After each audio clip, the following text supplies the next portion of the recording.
ओम शांति। नवरात्रि के इस पावन अवसर पर हम चर्चा कर रहे थे देवियों के रहस्यों के बारे में। जैसा कि हम देवियों की पूजा करते हैं, इस समय आराधना करते हैं, उन्हें माँ के रूप में पूजते हैं, तो अनेक ऐसे रहस्य हैं जिनसे हम अवगत हुए हैं, जिनके पीछे छुपे हुए रहस्यों को हमने जाना है, समझा है।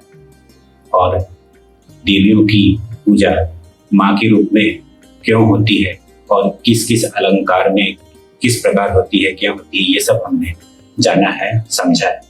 ऐसे बहुत सारे रहस्य हैं जिसे हमने समझा है और आगे ऐसे बहुत से रहस्य हैं जो भी जानना बाकी। तो आज हमारे साथ फिर वर्षा दीदी जी हैं, आपका बहुत बहुत स्वागत है। आज हम देवियों की कुछ आध्यात्मिक और रहस्यों के बारे में जानेंगे। साथ ही ये जानेंगे कि इन रहस्यों को जानकर हम किस प्रकार अपने जीवन में सकारात्मक बदलाव ला सकते हैं और उससे अपने इस जीवन को सफल बना सकते हैं। साथ ही ये भी जानेंगे कि ये जो मंदिरों में जो घंटे लगे होते हैं, इनके पीछे का जो आध्यात्मिक रहस्य होता है वो क्या है। मंदिरों में जाते हैं तो सबसे पहले घंटा ही बजाया जाता है और घंटा बजाने के पीछे कई भावार्थ भी निकलते हैं। घरों में भी जब किसी के यहाँ प्रवेश करते हैं तो बेल बजाते हैं, घंटी भी बजाई जाती है, तो ये किसी को जगाने का भी प्रतीक है। लेकिन क्या माता रानी सोई हुई है, क्या एक प्रश्न उठता है। वो तो सभी आत्माओं को जगाने वाली है।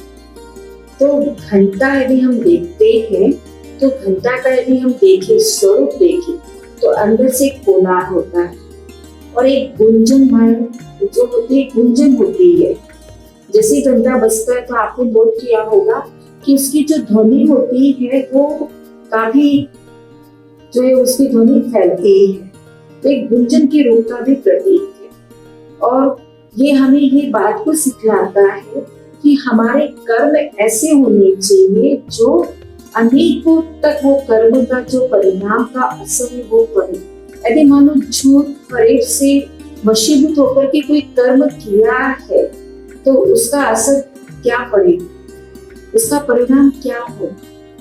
लेकिन जो यदि श्रेष्ठ कर्म किए हैं तो उसका जो कोलार है, गुंजन है, वो अनेक आत्माओं तक इफेक्ट पड़ता है। इसलिए जाके जो घंटा बजाते वास्तव में एक संगीतमय के रूप में नहीं है। हम देखते हैं कि भजन कीर्तन आदि करते तो छोटी छोटी घंटियां भी ऐसे करते हैं। ये संगीत की बात नहीं है, साधना के लिए संगीत की बात नहीं। लाउड स्पीकर भी बजाते तो उसमें भी घंटे की आवाज काफी जोरों से सुनाते। वास्तव में हमारे दिल की जो है कर्म ऐसे करे जो माँ के दिल तक छू जाए और माँ के दिल पर हम बैठ जाए, इसका प्रतीक है घंटा। यही देखा गया है कि इस दौरान नवरात्रि के समय कीर्तन का बड़ा महत्व होता है। लोग कीर्तन गाते हैं, जसगीत गाते हैं और बड़ी जोर शोर से श्रद्धा भावना से गाते हैं। तो इसमें क्या है, हालांकि कई लोगों को ये पसंद नहीं होता है, डिस्टर्ब होता है, दिमाग भी होते हैं। तो ये जो कीर्तन का जो तरीका होता है तो ये हमें क्या बताता है, मतलब कि इसके पीछे भी क्या कोई राज है, मतलब ये भक्ति का मतलब तरीका कौन सा है, तो इसके पर थोड़ा सा बताइए। वास्तव में जो कीर्तन किया जाता है तो उसमें हम यही भजन में सुनते कि जिसमें माँ की जो है महिमा की जाती है। और या तो माँ के लिए कहा जाता है कि माँ सुन ले मेरी पुकार, मैं आया तेरे द्वार, और क्या मैं चढ़ाऊं, क्या मैं करूं आपके लिए, ऐसे जो है भक्त जो है महिमा करते हैं। अब सोचने की बात है कि जैसे जो बच्चा है वो दिन भर माँ के आगे में यही कहता रहे, माँ माँ मैं आपके लिए क्या करूं, या माँ की ही अपनी महिमा गाता रहे, तो क्या उससे जो माँ है प्रसन्न होगी क्या?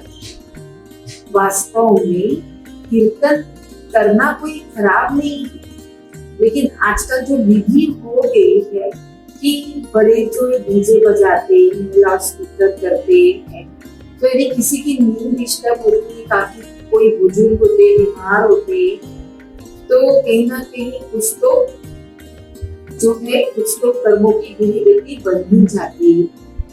कीर्तन करे, लेकिन माँ जो हमसे चाहती है कि वो वैल्यूज को हम धारण करें, सिर्फ माँ की महिमा ही ना करते रहे। भजन कीर्तन में ढोल पिटते हैं, बस उसमें माँ की महिमा गाते हैं, लेकिन उनके जैसा हमको भी बनना है। ये वास्तव में कीर्तन का अर्थ। हाँ, तो इस दौरान देखा गया है कि विभिन्न चढ़ावा चढ़ाते हैं माँ के ऊपर, ये नारियल चढ़ाते हैं, पान चढ़ाते हैं, सुपारी भी चढ़ाई जाती है, ऐसे बहुत सारे फल वगैरह भी चढ़ाए जाते हैं। तो वास्तव में ये क्या जो जो चढ़ाया जाता है, इसके पीछे क्या है, मतलब इसकी आशुति है? वास्तव में माँ के लिए जो भेंट लेकर के जाते कि ये मेरा काम हो जाए तो मैं माँ को ये चढ़ावा चढ़ाऊंगा, तो वास्तव में माँ को बिजनेस की तो जरूरत है नहीं कि ये मेरे लिए करेंगे तो मैं जो माँ मेरे से प्रसन्न हो जाएगी, ऐसी कोई बात तो है नहीं। लेकिन उसके पीछे के भावार्थ यदि हम समझेंगे तब हमें पता चलेगा। जैसे आपने कहा नारियल, यदि हम इसका यदि शब्द का ही अर्थ करें, नारियल अर्थात रियल अर्थात सच्चाई, तो हमारा जो जीवन है वो कैसा होना चाहिए? रियल अर्थात सच्चाई वाला। ऐसे नहीं कि झूठ फरेब से हम माता रानी को खुश कर देंगे, ऐसे ही माँ हमसे तो खुश नहीं होने वाली है। रियल होना चाहिए, तभी तो हम देखिए ना, नारियल ही एक ऐसा फल है जो सभी देवी देवताओं के ऊपर भी क्या होता है, वो चढ़ाया जाता है। फिर जो है माँ के लिए देखिए श्रृंगार भी लेकर के जाते हैं, चूड़ी है और सिंदूर होता है, पूरा एक श्रृंगार का जो है, जहाँ पर जितने भी देवियों के देव स्थल होती है वहां पर एक श्रृंगार का तो सबके पैकेट बना करके रखते हैं और बहुत भावना से श्रद्धा से लेकर के जाते हैं कि माँ को कहीं कमी तो नहीं हो जाए, कहीं माता रानी नाराज तो नहीं हो जाए। अब एक तरफ तो वो माँ भला नाराज क्यों होगी अपने बच्चों से, वो तो देने वाली है, तो वो देवता तो हो नहीं सकती है क्योंकि वो देवी है, संपन्न है, लेकिन वास्तव में इसके पीछे की कुछ भावार्थ है। वो भावार्थ को ना जानने के कारण आज हम स्थूल रूप में तो कर देते हैं। फिर जैसे प्रसाद भी उसमें चढ़ता है, प्रसाद भी चढ़ाया जाता है, खास करके चना और हलवा। मैं हलवा लाऊं, चना लाऊं, ऐसे भजन गाते हुए भक्तगण जाते हुए और भावना से जो है प्रसाद बनाते हुए लेके जाते।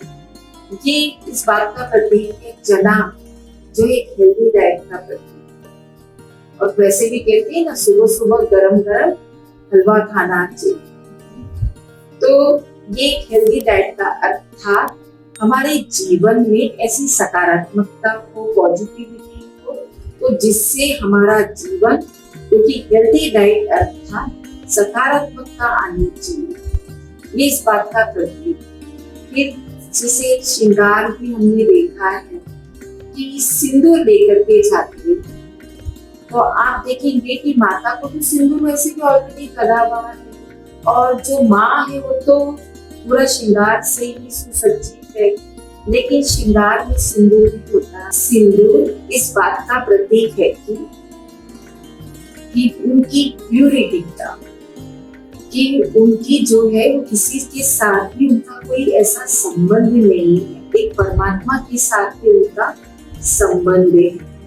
और जो चुनरी चढ़ाते वो इस बात का प्रतीक है कि जो उनका ओरा है वो कितना पावरफुल है। इसलिए माता रानी के ऊपर में चुनरी तो चढ़ी भी होती है ऑलरेडी, लेकिन चुनरी लेकर के जाते हैं और जब लौट करके आते हैं तो छोटी छोटी चुनरियां होती है जो सर के ऊपर भी जो है बांध करके लौट करके आते हैं और भी जयकारा लगा करके भी आते हैं, ये भी हम देखते हैं। और उन्होंने ऐसे संबंध स्थापित किया परमात्मा के साथ में, इसलिए कहते हैं ना, लाली मेरे लाल की चित देखी चित लाल, लाली देखकर मैं चली मैं भी हो गई लाल। माना उस परमात्मा के संग के रंग में उन्होंने अपने आप को इतना रंग लिया कि किसी की इम्प्योरिटी की जो नजर है उनके ऊपर नहीं पड़ती। माँ जो इतनी श्रृंगारित है, कुमारी है, श्रृंगार की हुई है, किसी की जो भावनाएं हैं उनके ऊपर बुरी नजर के रूप में नहीं पड़ती, क्योंकि उनके ऊपर में किसी छत्र छाया में वो वैल्यूज को धारण किए हुए, इसलिए ये हमको श्रृंगार जो है इस बात का प्रतीक है। वैसे यदि देखा जाए आज के समय में यदि कोई जो है नारी है या कोई भी कन्याएं है, यदि वो श्रृंगार करके भी जाती है तो प्राय हम देखते हैं कि जो कमेंट्स उसको मिलते हैं। आज की दुनिया में थोड़ा भी श्रृंगार किया होगा तो कमेंट्स उसके ऊपर में होते हैं, लेकिन माँ ने तो ऑलरेडी इतना श्रृंगार किया बाहर, लेकिन बहुत भावना से और बल्कि उसके लिए श्रृंगार भी लेके जाते। उन्होंने अपने आप को दिव्य गुणों से ऐसे श्रृंगार किया, सजाया बाहर। इसलिए दिखाते हैं ना पूरा जितने भी देवी देवताओं को कि पूरे वो गहनों से लदे हुए, ऊपर से लेके नीचे तक, तो एक एक का भावार्थ भी काफी गहराई का है। आज तो उसको नहीं लेंगे, लेकिन दिव्य गुणों के श्रृंगार से जब हम श्रृंगारित होते हैं तो उसका ही यादगार। अच्छा, तो दीदी अभी ये मतलब पता चला कि जो देवी देवताओं को मांगो श्रृंगारा जाता है, जो श्रृंगार होता है वो वास्तव में जो उन्होंने अपने जीवन को वैल्यू से श्रृंगार किया है, ये उसका प्रतीक। लेकिन यहाँ पर एक और प्रश्न उठता है, खासकर कई लोगों को मैं प्रश्न उठता होगा कि ये जो माँ है वास्तव में माँ के रूप में ही ये पूजा होती है, लेकिन साथ में ये भी कहा जाता है कि वो कुमारी भी है और साथ में माँ के रूप में भी पूजा होता है। तो ये परस्पर विचित्र कॉम्बिनेशन है, तो इसको थोड़ा सा स्पष्ट करेंगे। देवियों के जो 9 रूप दिखाए जाते हैं, तो ये जो 9 रूप है और भी देवियां हैं, इनके स्वरूप को जो दिखाया जाता है, जैसे जगत अम्बा अर्थात जगत की माँ, और देवियां जो है इनको एक तरफ कुमारियां भी है। इसके पीछे का यदि हम बहुत बड़ा एक रहस्य है, आप देखेंगे कि एक माँ होती है जो कोख से जन्म देती है बच्चों को, तो उसके लिए एक होती है, और माना उसमें तो मैरिज मनुष्य विवाहित जीवन होता है, और एक होता है कि जिसमें भले कोख से तो जन्म नहीं दिया, लेकिन जीवन में कुछ ऐसी विशेषताएं दी है, आध्यात्मिकता का संचार किया है, तो वो एक अलौकिक रूप का एक जन्म होता है। डॉक्टर के लिए भी कहते हैं कि डॉक्टर यदि किसी पेशेंट को यदि बचाता है तो उसके लिए भी कहते हैं कि नया जीवन जो है आपने हमारे बच्चे का या जो भी होता है कि डॉक्टर ने मुझे नया जीवन दिया है। यदि कोई बच्चा यदि पढ़ाई में बहुत होशियार मान लीजिए और उसको कोई उस समय मदद करता है तो कहते हैं ना कि उन्होंने मेरे जीवन में ऐसा मेरे जीवन के लिए कुछ किया है। या किसी का धंधा नहीं चल रहा होता है और कोई समय कोई इसको मदद कर देता है तो कहते हैं कि ये मेरे लिए क्या है, हाँ मैं तो डूब ही रहा था और लेकिन इसने मेरे जीवन नैया को नया जीवन दिया है। तो ऐसे कई लोग आते हैं जो जन्म तो दे रहे हैं लेकिन उसे माँ नहीं मानते। माँ इसलिए कहते हैं क्योंकि इन आत्माओं के सिर्फ परम पिता परमात्मा से अपना संबंध तो जोड़ा ही है, लेकिन इसके साथ साथ अनेक आत्माओं का भी जो संबंध है परम पिता परमात्मा सर्वोच्च के साथ भी स्थापित है। और उनके सामने में किसी भी तरह की आत्माएं आई, असंतुष्ट आत्माएं आई, किस तरह की जो भी आए, लेकिन सबको उन्होंने क्या किया, संतुष्ट किया। किसी के भी प्रति उन्होंने अपने मन में वैर विरोध की भावना नहीं रखी, स्वयं भी शक्ति संपन्न बनी, साथ में औरों को भी शक्ति से संपन्न बनाया और परमात्मा से वो संबंध जोड़ने के निमित्त बने। इसलिए कुमारी होते हुए भी वो एक अलौकिक माना स्पिरिचुअल रूप से माँ की उपाधि उनको दी जाती। अच्छा दीदी, ये नवरात्रि में विशेष कन्या पूजन कराया जाता है, छोटी छोटी कन्याओं को बुलाया जाता है और श्रृंगारित किया जाता है, पैरों में आलता लगाया जाता है और फिर बड़े ही प्रेम से बैठा कर खाना खिलाया जाता है। तो इसके ऊपर थोड़ा सा प्रकाश डालिए। भारतवर्ष में विशेष कन्याओं को जो है पूजा जाता है, तो ये प्यूरिटी का प्रतीक है। और वैसे भी कहते हैं कि घर में यदि कन्या पैदा होती है तो कहते हैं कि लक्ष्मी पैदा हुई, ये उसकी प्यूरिटी का प्रतीक है। और कई जगह पर तो ये भी है कि यदि मान लो बच्ची का जो भी पैर किसी से भी हो जाए, टच हो जाए, तो बल्कि उस बच्ची के पैर पड़ेगी। जब तक वो कुमारी है तब तक जो सभी उसके आगे भी नतमस्तक होते रहते हैं। जब उसकी शादी हो जाती तो फिर वो सबके आगे में क्या होती है, उसको नतमस्तक होना पड़ता है। कुमारी से कभी भी अपने जूते चप्पल आदि जो भी होंगे वो भी कभी नहीं उठाते। वो उसकी उस प्यूरिटी को माना गया है। लेकिन आजकल की जो कन्याएं वो अपनी ये प्यूरिटी को खोती जा रही है, लेकिन उनका यादगार जो है वो चला आ रहा है, इसलिए कन्या बोझ कराते। यदि आजकल की यदि कुमारियां इस प्यूरिटी को यदि धारण करे तो हमारा जो भारत जो इतनी अच्छी परंपरा कन्या भोज, तो कन्या भोज की परंपरा को भी बहुत अच्छे से मेंटेन तो हो ही रहा है, लेकिन और अच्छी ढंग से इसका मेंटेन हो सकता है, जो प्यूरिटी होनी चाहिए। क्योंकि आजकल की जो समाज में देख रहे हैं सोशल मीडिया का बहुत चल रहा है, तो उसके कारण से बच्चों में वो प्यूरिटी की बातें आजकल नहीं है। और वो प्यूरिटी को यदि धारण करते हैं तो हमारा समाज एक बहुत अच्छा समाज बन सकता है। ये एक यादगार सुन।